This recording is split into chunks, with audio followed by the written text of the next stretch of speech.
Welcome, everybody. Welcome to the Health and Wellness Show, where we survive and thrive in a world of chaos. Dr. Danielle, she's a holistic and naturopathic doctor, and myself, Rondea Wine, are your presenters today.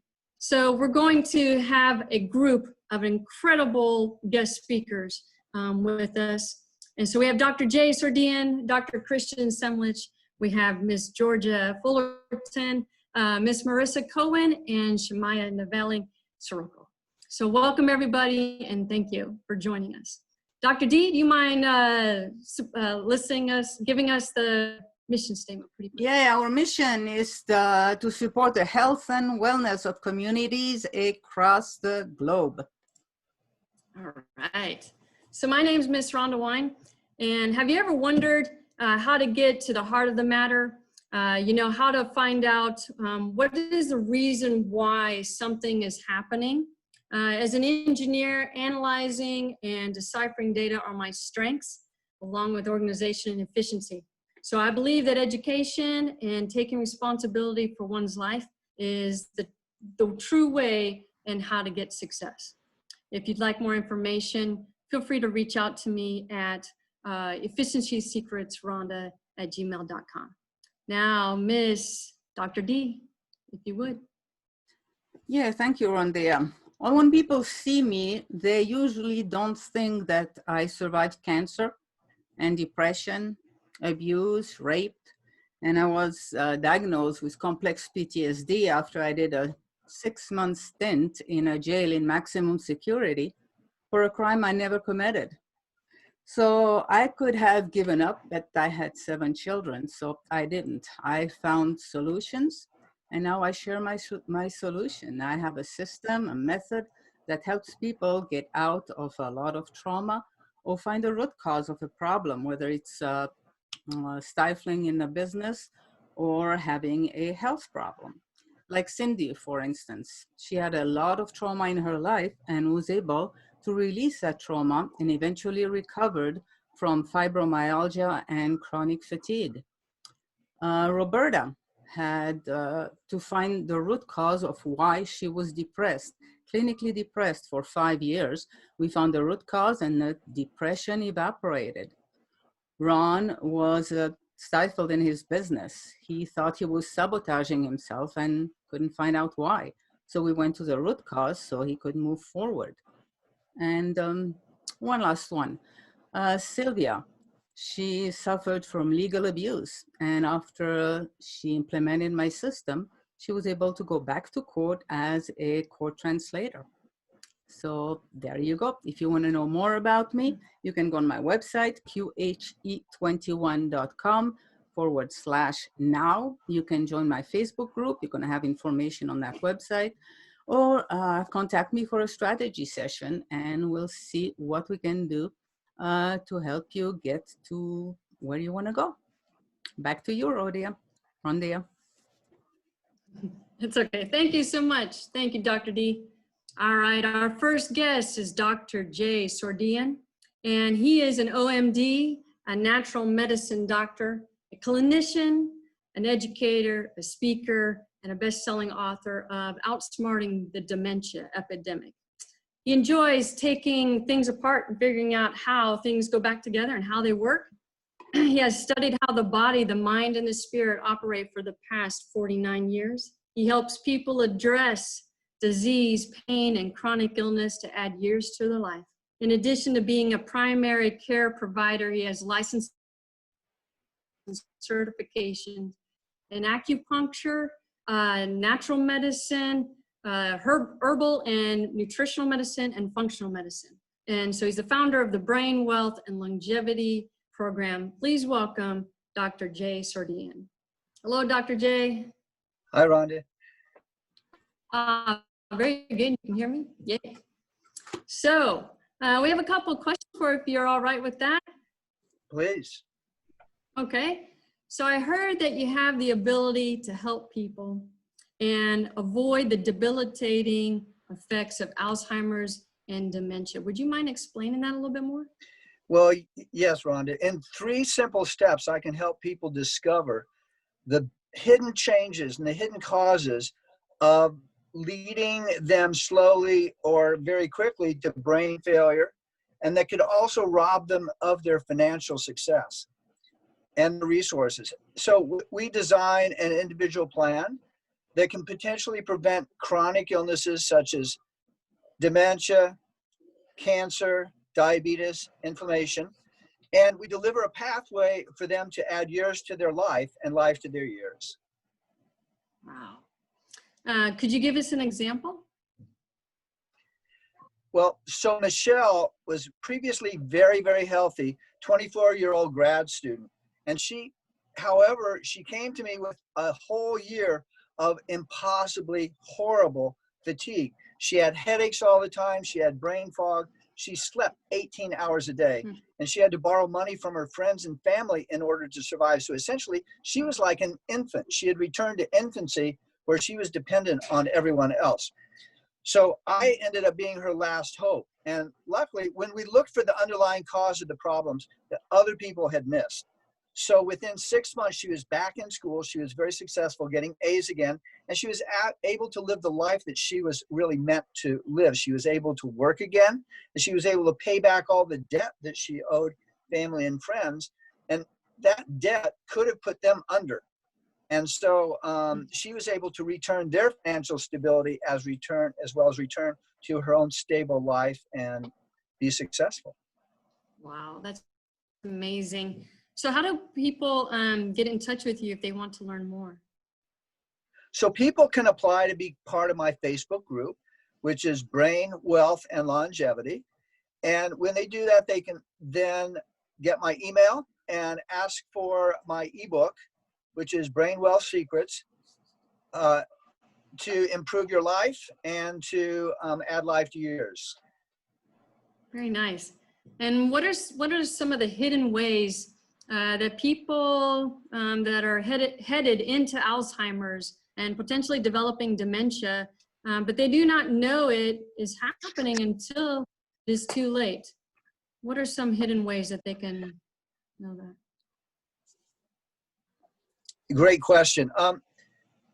Stephen was brought by his wife of 35 years to my office, and I sat down with him to find out exactly what his concerns were. And so he told me a long story about his very, very interesting life. And he also gave me ideas about his dream to have a once-in-a-lifetime trip to Europe with his wife. And let me ask you something. Have you ever taken a wonderful, relaxing shower? Yes. Yes. Well, you know, you get in the water, warm water streaming all over your body. It's relaxing. You feel all revitalized. You feel really great. And you get out, you towel off, and, you know, you're feeling fantastic. Well, this was Stephen's daily routine. He would get up, he'd take a shower. However, for the past 3 different times, he confessed to me that he had taken like 10 minutes, 20 minutes, a little longer in the shower.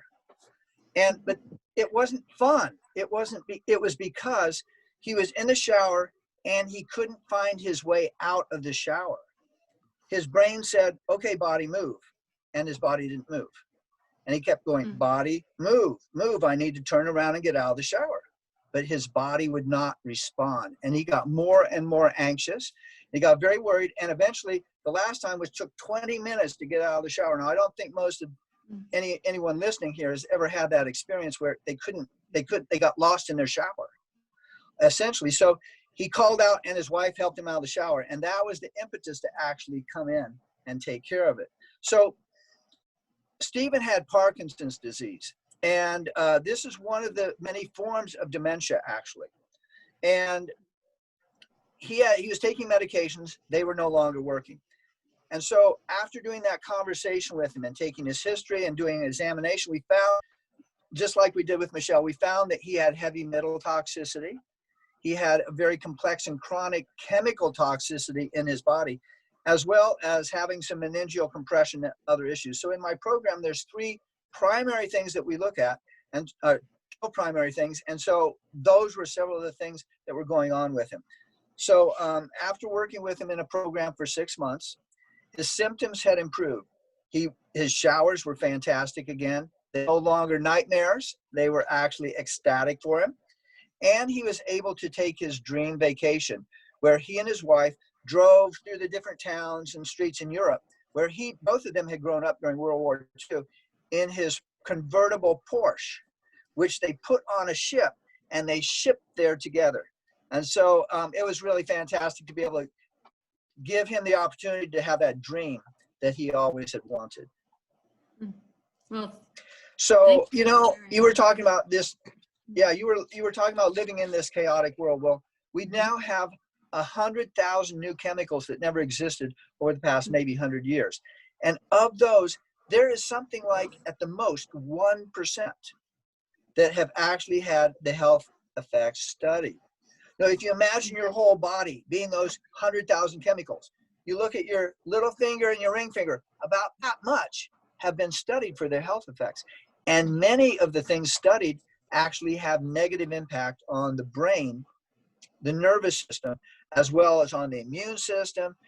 They are causing this epidemic of infertility and male sterility as well because of hormone problems. Things like, you know, some of those things have been taken out of the environment, but some remain even though they were outlawed. DDT, things like that. Glyphosate, which is a metabolic byproduct from Roundup, very heavy. And actually, even in Hunan province, there was a MD who did research, and he had predicted that the coronavirus was going to start there because of the heaviest use of Roundup in Hunan province in China, something I heard of recently. So that it really, these things are affecting the immune system in a very big way. So if you think about the liver is a really important organ in our body that helps to detox. Our kidneys do it too. Our skin, we sweat things out, we poop, we pee, we cry. All those fluids take out toxins. But the liver has an incredible to-do list. It has a to-do list. I don't know how many of you have a to-do list. Anyone? So there's a basic, I have a to-do list, right? And so many people have this to-do list. Well, the liver has its basic to-do list, but its to-do list keeps getting longer and longer and longer, and it can't keep up with it because there's so many toxins it has to deal with. So it pushes those toxins into fat, which is one of the reasons why there's an obesity epidemic, is because those things are fat soluble. And if the liver can't clear them out, then they have to be put somewhere to try to make them less toxic for the body. So one of the things that we noticed both with Michelle and Stefan, we had to deal with the chemical toxicity in the world. So once we dealt with that, and these are things that mainstream doctors are not looking at. And so that's part of the problem with the Alzheimer's professions. All are not looking at that and actually not addressing it. And cost of Alzheimer's care is $500,000. So just like Michelle, when she had her, you know, it was like $35,000, $40,000 she had to borrow just for that year. Over the course of many years, it's $500,000. So if someone has accumulated that kind of money they want to pass on to their family as a legacy, it could disappear. Or their family is stuck with this bill, and it is the family's finances as well. So this is one of the reasons why I'm so passionate about trying to prevent 1 million cases of Alzheimer's. Very good. My goodness, it's such a pleasure to have you on today. Oh my goodness. When I was reading about your bio, I thought, oh my heavens, I need to hire him. Well, we could work on that. You're part of the group, I think, already, the Facebook group, perhaps. I am. And so, you know, if you were to ask me the one last thing that I would like the listeners to remember, is that number one, gratitude is very important. You know, I have had a great honor to work with thousands of patients and really transform their lives. That's been a real gift to me. The most common thing that they tell me is that they wish that they had made the decision to come in sooner rather than later. But what they were happy about versus regret was that at least they came in. They came in and they brought in their loved ones. They trusted me for their loved ones. They trusted me for themselves. And they did that before it was too late. So if people are interested in getting in touch with me, they can go to my Facebook group. You can apply to be a member. brain wealth and longevity. And they can also get my book that way by sending an email to me. So I want to thank you all for enjoying and watch. When you get in the shower, remember, you don't want to get caught in the shower. Don't make it a nightmare. Thank you so much. Thank you. Thank you. It's a pleasure. Thank you. Thanks. All right. So the next person that we have is, Dr. Christian Semlitsch. Born in Switzerland, immigrated to the USA, married an incredible father of 5 children. He loves to empower and help people who are emotionally harmed. So he's cracked the people's emotional code called the emo code. And so he coaches, guides, helps people manage traumatic experiences, uses the Korean sword art personal tool for self-defense. And so please welcome Dr. Christian Semlitsch. Thank you, sir. Hi, Hello, Rondea. Dr. Thank you for having me here. Yeah, you're coming to us from Austria, is that correct? At the moment, I'm in Austria, right? Yeah, but you live in Germany, correct? I live in South Germany, but I'm born in Switzerland. So I cover the whole German-speaking area. All right, well, tell us, but in English, what you do exactly, how you crack the emo code, and what you do with those swords. Yeah, thanks for asking. In fact, I do several programs. Crack Emo Code is one that is connected with the speaking business. But especially for the emo code, I found out during my work that a lot of people, they have literally a mask in front of them, you know, after depression, abuse, traumatic experiences, they never found their voice again and were able to speak about what they went through. And this is like you locking something in an emo code. Because it's about unlocking that code so it can come out again.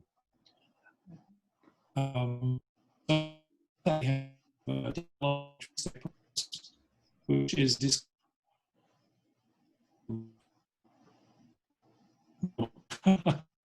to discover what was behind in their history, to develop their skills to get out of it, and of course then to decide what to do and to go for the way.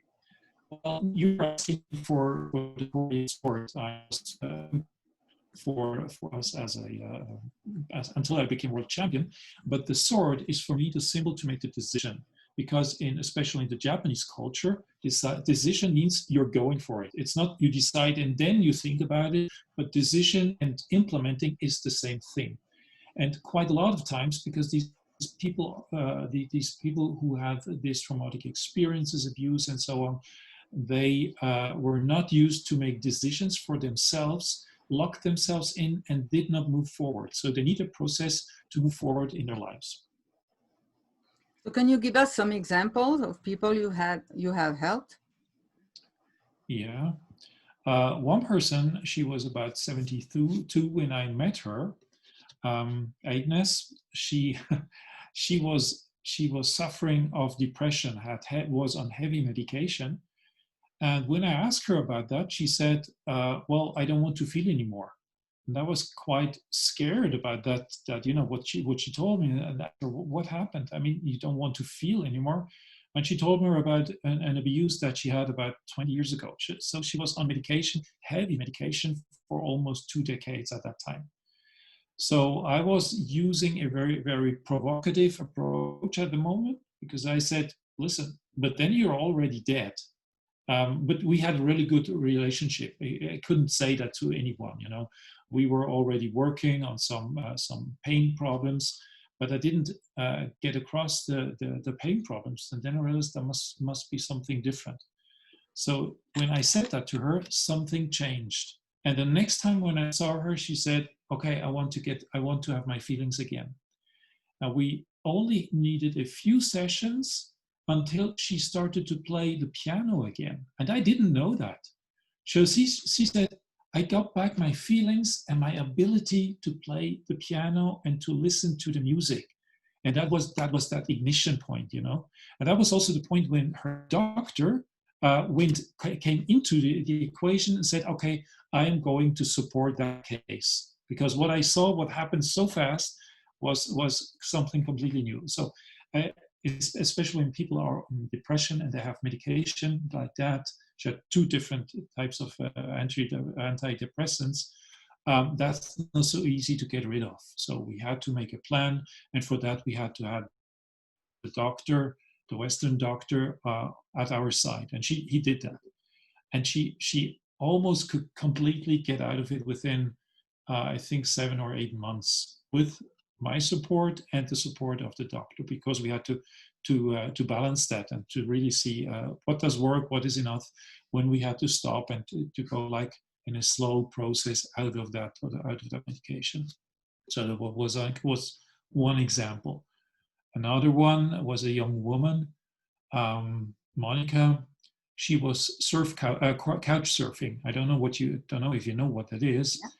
She was traveling, going to different places. She didn't know the people, and during that couch surfing, she had been abused by. She had been set and under drugs, so she didn't know what happened, and 2 men abused her, and she found out later, and it was an incredible traumatic experience because she couldn't access any memory, which usually is not the case. Usually people know what happened. She had no memory at all, which was, I think, the worst case I ever had.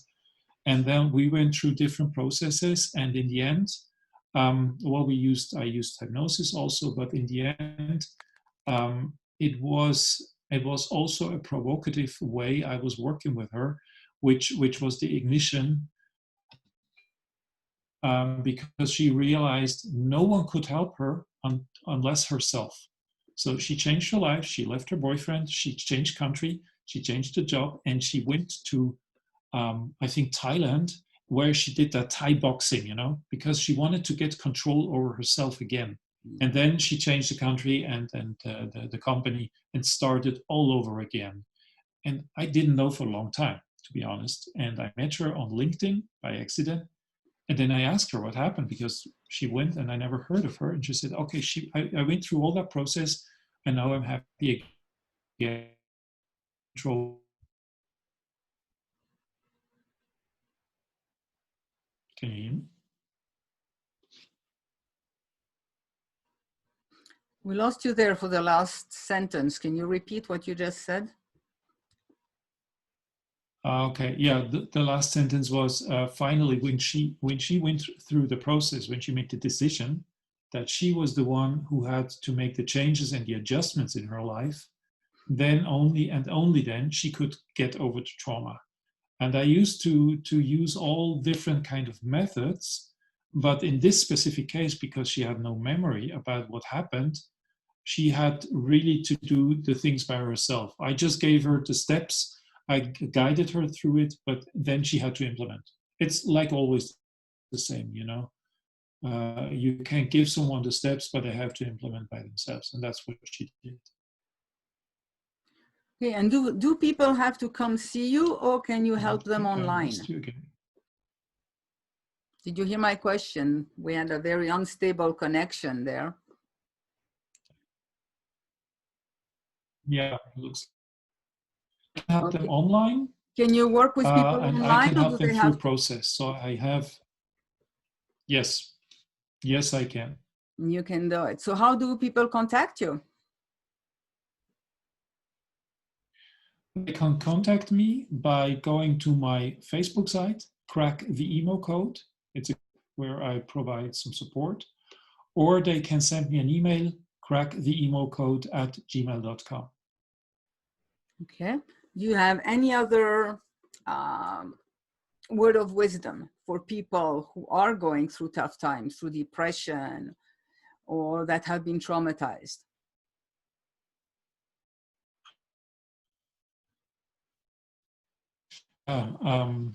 The most important thing is that they get control over their lives again. So usually people feel like victims. like they have been taken away the power over their lives. And I think one of the processes that they should go through is they are in power. They give their power away or not. When they give it away, they stay the victim. They still have to go to the doctors, to the therapists, to the psychiatrist, whatever. And it will never change because they will not be able to make that jump. There will be no ignition. And the moment they decide, I am in charge, I'm in control, I'm the captain of my ship, then things start to change. Of course, they need specific information to do that. But until they do not decide to make something, and that's where I use the sword, cut something off that is old. I do the process sometimes on screen, well, I could do it now, or when they are with me offline, they get a sword of me, and then we will do some training. All right. And they get to know the power of something. But you can use your hands, you can use your phone, and you just use the movement, because the body is giving you a feedback into your nervous system. So when you use, for example, a specific affirmation, a specific sentence that brings you out of your monkey mind, and then you make that decision move, it starts to change. We are using the body embodiment techniques.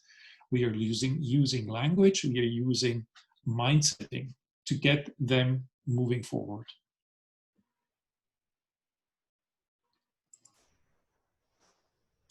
All right. Well, thank you so much for having joined us from far away. We appreciate that. So back to you, Rondea. All right. Thank you so much. That was awesome. Our next guest is Miss Marissa Cohen.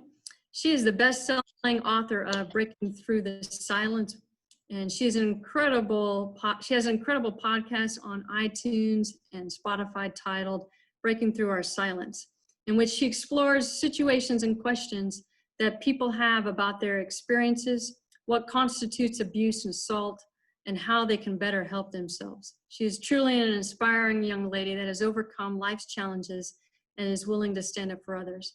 Please welcome Miss Marissa Cohen. Thank you, Marissa, for coming. Thank you so much for having me. That was really sweet. I appreciate it. Would you mind telling us a little bit about yourself? Sure. So my name is Marissa. I am a champion of my abuse and my rape from college and younger. And after my experiences with abuse and sexual assault, I realized how lucky I was to have the support network that I did. And I wanted to be able to give that to other people who might not have been so lucky. So to do that, I created a nonprofit called Within Your Reach, where we provide free resources and help people break their silence. In addition to writing the book series, the Breaking Through the Silence series, this is the first book, that's my face. And in it is 20 stories of survivors, including 17 of my own and 19 other people's, and explaining what happened to them and how they healed from it. It serves as like a manual for people to use to help themselves heal from abuse. My second book is specifically for men, Breaking Through the Silence, #Men2. I felt that the Me Too movement didn't really help men as much as it helped women, and I didn't think that was fair because men are also abuse survivors and champions, and I wanted to empower them to feel exactly as supported and empowered as females have been feeling since 2018. In addition to that, I created a method called the Ruh Approach Healing from Abuse. It's a 5-step method to help survivors heal from beginning to end. So if you had just left an abusive relationship and you are lost and don't know where to start, I got you. First, you start with breaking your silence, which seems to be a trend in my life. Breaking your silence, breaking through our silence. And once you speak about your abuse, it all becomes so much easier. It's just that action of accepting it and speaking it to somebody that you trust and love to allow people to validate you and how you're feeling and enable you to truly move forward. Most people after abuse just try and silence it, forget about it, brush it under the rug, it'll go away. Unfortunately, that's not how it works. As we've heard, you know, they all catch up with you. These horrible things, no matter how much you try and forget about it, always catches up with you. And so in order to really start healing and be able to live a happy, free, peaceful, brave life, you need to accept what had happened and work through it. So that's step one. Step two is dropping your victim mentality. After abuse, it's really easy to withdraw and tell yourself that, you know, oh, this all happened to me and this is going to stop me from being a productive person in my life, and all these things that happened to me hurt me, and pity me, please, because I pity myself. And that is not the best way to do it. Once you drop that victim mentality and really see that you have the power within you to heal, you can really start healing, which brings you to step three, which is building your confidence after abuse, especially a domestic violence relationship where your abuser was verbally or psychologically abusive to you. They tend to demean us and tell us that we're worthless and make us feel stupid. And then we learn to doubt ourselves and talk negatively to ourselves. And so we have to get rid of those negative self-talk habits and start to rebuild our confidence to become the person that we want to be. Step four is finding resources that work for you. For some people, therapy is great. For some people, therapy is not so great. And that's okay. Therapy is a great place to start, but it's not your last stop.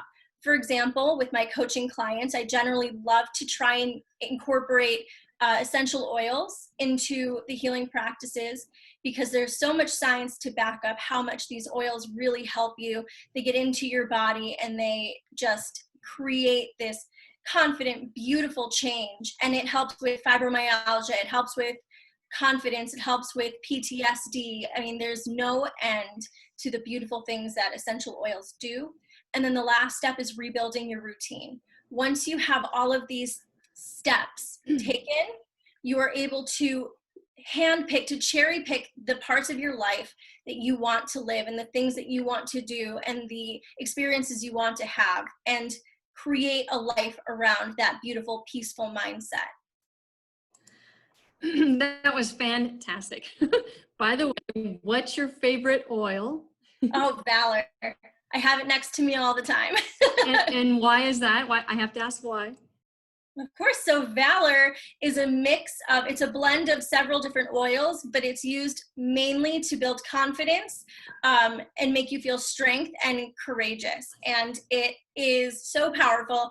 I have a diffuser right there and I have it diffusing every single day at work, and it just makes me feel unstoppable.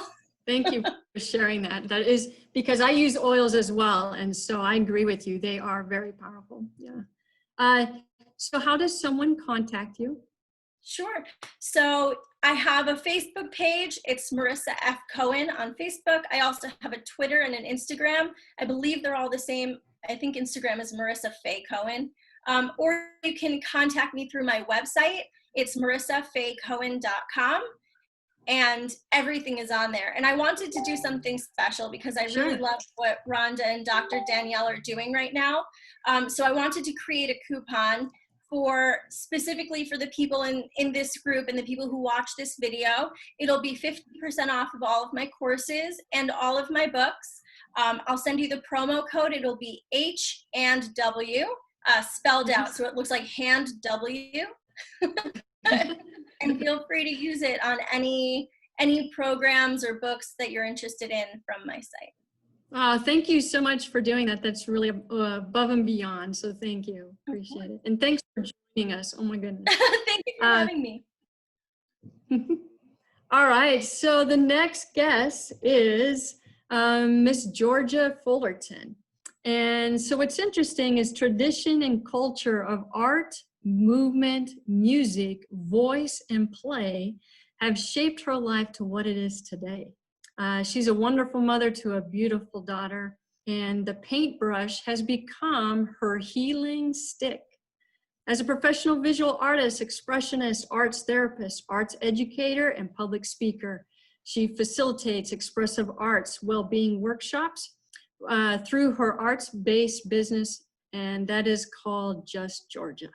All right. She's a member of the largest contemporary art museum in the Durham region, which is, I believe, Canada, and she can correct me if I'm wrong, the Robert McLaughlin Gallery, and she's the creator of GASP, Georgia's Art Story Process. Please welcome Ms. Georgia Fullerton. Thank you. Thank you for having me, both of you.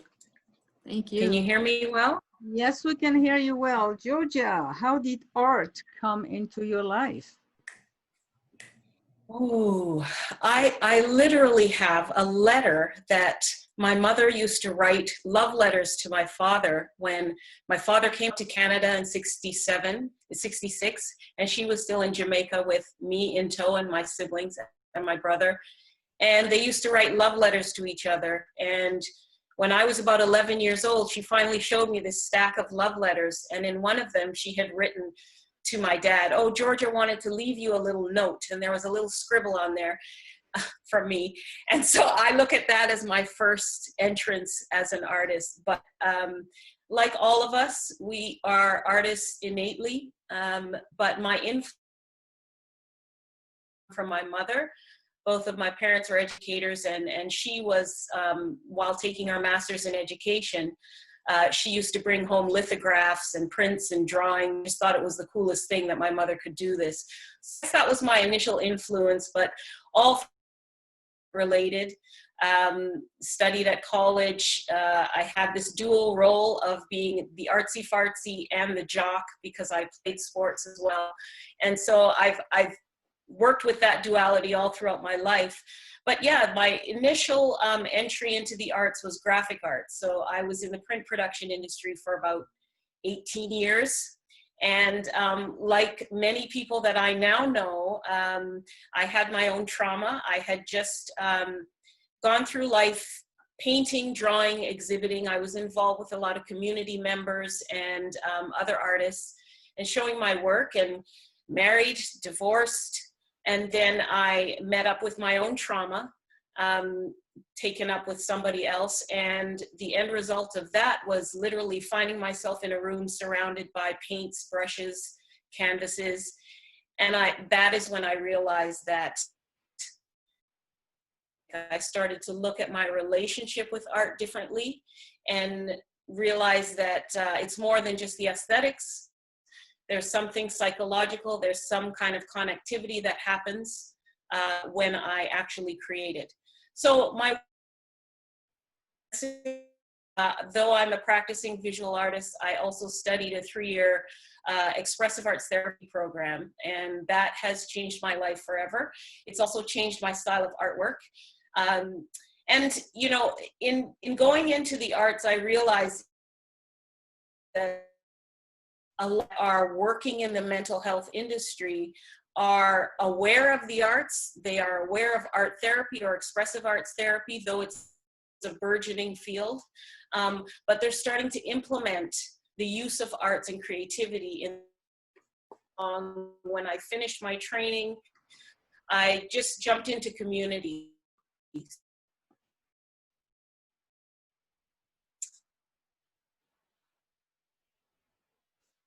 Okay, we're having some bandwidth problem again. Yes. Oh, you lost me. Yeah, sorry. A couple of seconds. But yes, I've been in the arts for a very long time, and now it's kind of new that I'm in the therapeutic arts. I find it extremely gratifying to be able to help people who are suffering. And I have developed a program and a process, which I call GASP. It's Georgia's Art Story Process. And though it's new and it's still being flushed out, you still see the impacts of creating art. And essentially it's helping people with their focus, with an ability to balance themselves and stay grounded in life. I choose to bring in other interventions in the work that I do. So if you're familiar with CBT or DBT, cognitive behavioral therapy and dialectical behavioral therapy, the core part of my sessions and my practice is using mindfulness. But it's been quite outstanding. I've had clients who have had extreme transformations just from using movement-based practices. I've even brought a little bit of art here.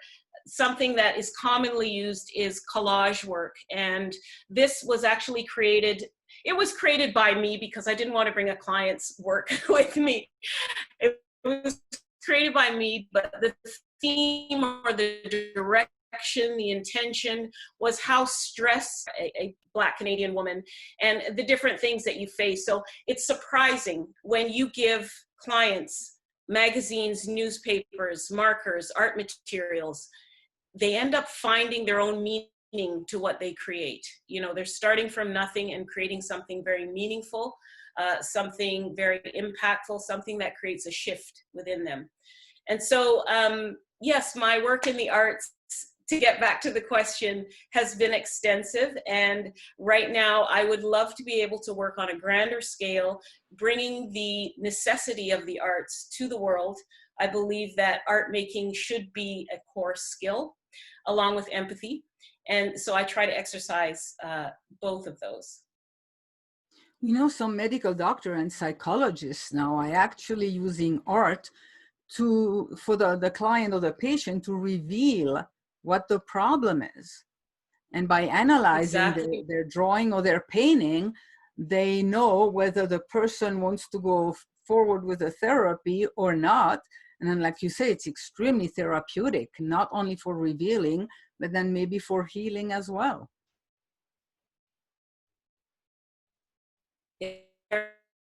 We know arts in general are therapeutic by nature. So yeah, you're absolutely right, Dr. Danielle. It is very much a healing mechanism.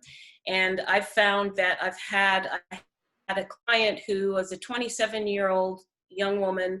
She lived with her parents. She had Down syndrome, extremely creative, but did not want to leave the room that she was in.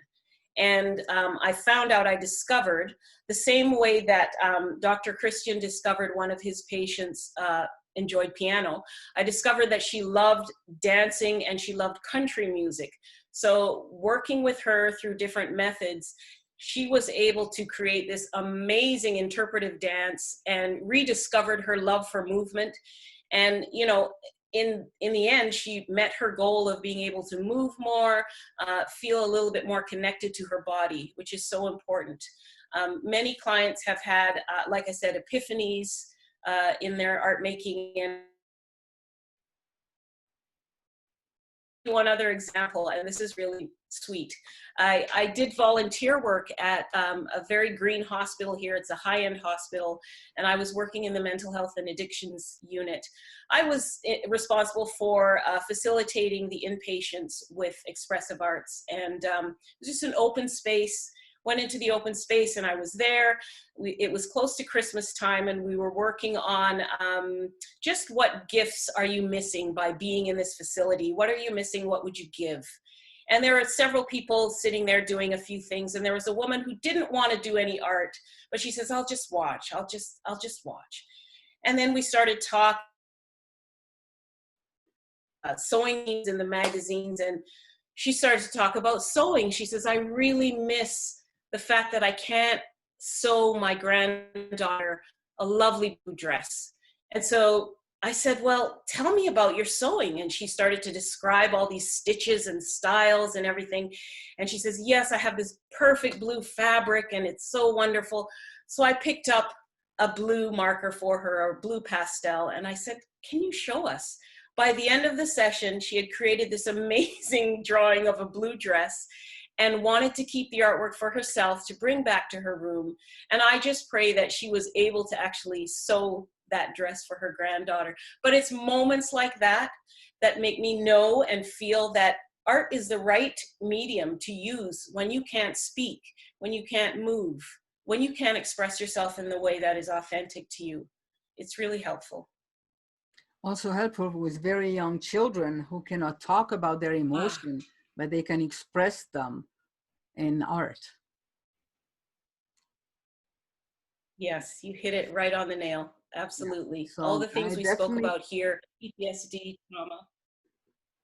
Definitely hope that art will take a big place from kindergarten and up, because we all need it. So how can people get a hold of you? Yeah. Well, once again, I have a Facebook group and it is called Create My Art Story. You can also catch me if you email me at createmyartstoryg, that's G-E-E, createmyartstoryg@gmail.com. If you go there to the Facebook group and answer the 3 questions, you will get my free book. You'll learn a little bit more about the gasp technique and how that get to receive a free CD of it's a mini documentary that I made a few years ago, and that's what I have on offer. So I would love to have you in the membership. A lot of exciting things are coming up. I'll just tell you one last thing. If you join Create My Art Story, you'll also be able to be witness to the G55 forum that I'm having on the 26th of June, my 55th birthday. It's going to be a big deal. So I welcome you, and I am looking forward to having you come into the group, and I appreciate all of you here. Thank you for having me. Well, thank you for being with us. We appreciate that so much. And happy early birthday. Thank you. Thank you so much. Our next and final guest is Mrs. Shania Scirocco, and she is a #1 best-selling author of multiple books. She has worked with Laurel Langemeier, Les Brown, and has helped over 100 entrepreneurs and doctors become published authors. Shamayah is the founder of Compass Efficiency and shows entrepreneurs how to organize to monetize. She's joining us today from Panama, Central America. She loves books, has a passion for writing and organizing. She's author of Happiness is a Verb book, which is due out soon. So please welcome Shamayah. Thank you. How are you? I'm doing good, thank you. Thank you for having me today. Very great to be here with you. Thank you. What would you say, what would you say is the most important thing for people to know to survive and thrive in a world of chaos? Well, you can see that for a lot of people, their whole world has been turned upside down. And you can see here in Panama, a lot of people live week to week. So if they can't work for weeks, I mean, it's very challenging financially and emotionally. And what often happens, and Marissa also touched on that, where, you know, when you feel like some things happen, you feel like the victim, and that things can't get better, that they won't change. But the reality is that everything changes. If you look around you, like look around into space, it seems that everything is the same. But actually, do you realize that we're moving at 30 kilometers per second? Because the Earth turns around the sun at 30 kilometers per second. And that isn't also the Earth, you know, turns on its axis. And the whole solar system is flying around the center of the galaxy at 220 kilometers per second. So really, it's no matter how difficult life is or the challenges you're facing right now, it's good to remember that everything changes, nothing stays the same. And when you do that, you can see, okay, well, if everything changes, things either get a little worse or they get a little better. And you have to decide and say, okay, what am I going to do? What can I do to maybe make things a little bit better? And that decision will create a shift. That decision will shift you from feeling that things happen to you and saying, you know what, maybe I can make things happen, even if it's something small, so that you don't feel like you're lost, you're overwhelmed with your fears, your worries, but you can start looking at, what if it would be possible to do something? And a very cool, like very powerful drill is if you take a piece of paper, or you can do it on your computer or on your phone, and you start coming up with ideas. So you name the problems, and what is a problem? So maybe, you know, the business has more expenses going out than money coming in. So you write down what your problem is, and you come up with ideas about the problem. And those ideas don't have to be logical, they don't have to be realistic, it can be anything. So the idea could be like, I can win the lottery, or I can, you know, I can build a spaceship and go to the moon and people will pay me to join me. Just have fun with it. Because the moment you have fun, the moment you become silly and unserious, you start to see that the world is not as dark and heavy as it was before. So really, that the ideas are super powerful. And you can start to create your life again. And you can start with little things, because any little change that you can make can create over time big changes. And it's really magical. I've seen this happen with people that were really stuck, and once they start coming up with ideas, they start to see the world a little differently. So if I may ask then, so you recommend coming up with a list of ideas. Is there anything else that you would recommend people do to take charge of their life again? Yeah, for you to take charge of your life, and let me just tell you my personal story, because I really feel for people that now going through financial and emotional distress, because I've been there. It's not that when the whole world was upside down, like this is like totally different than anything anybody has experienced, but it was several years ago.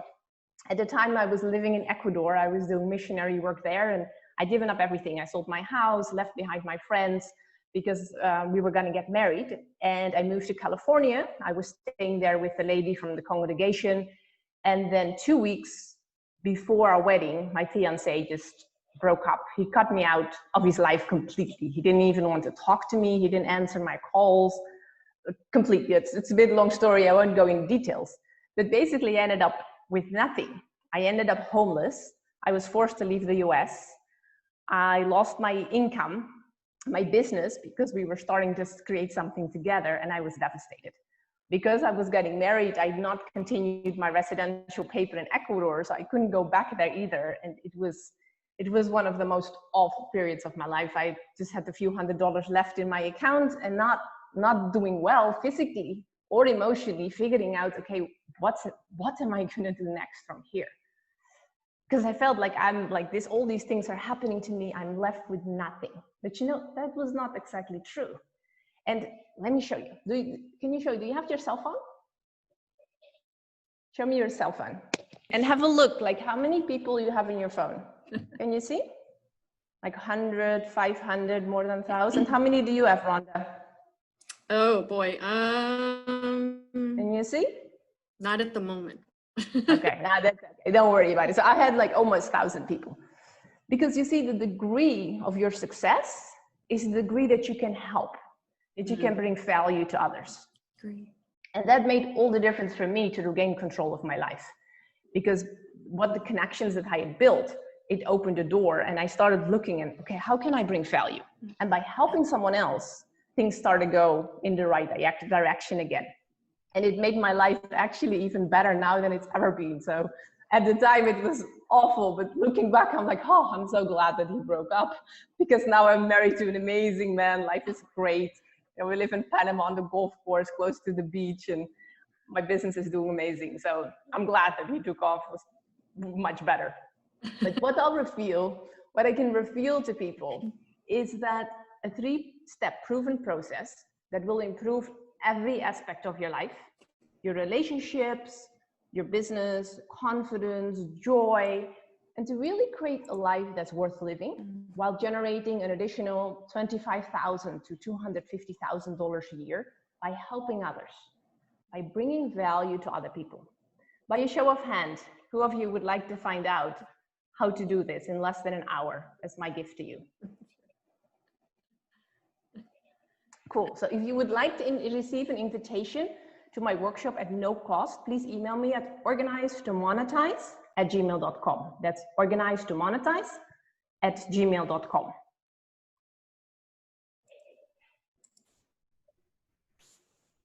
Shamayah, thank you so much. It was so wonderful. I appreciate you joining us today. Thank you. Yes, you're welcome. Because you see, there's a proven process to organize, to monetize, that makes a difference in the lives of others. Especially nowadays. Yes, absolutely. So as I mentioned, the first step is to create ideas, to shift your viewpoint and saying, wow, what if it would be possible? Instead of all the things that didn't work out, all the things from your past that are hunting you. Start coming up with ideas. Then start coming up with ideas how you can bring value. What can you do for somebody else? Sometimes it's maybe just sending a message or calling somebody and say, hey, I really appreciate you, or tell your mom, I love you.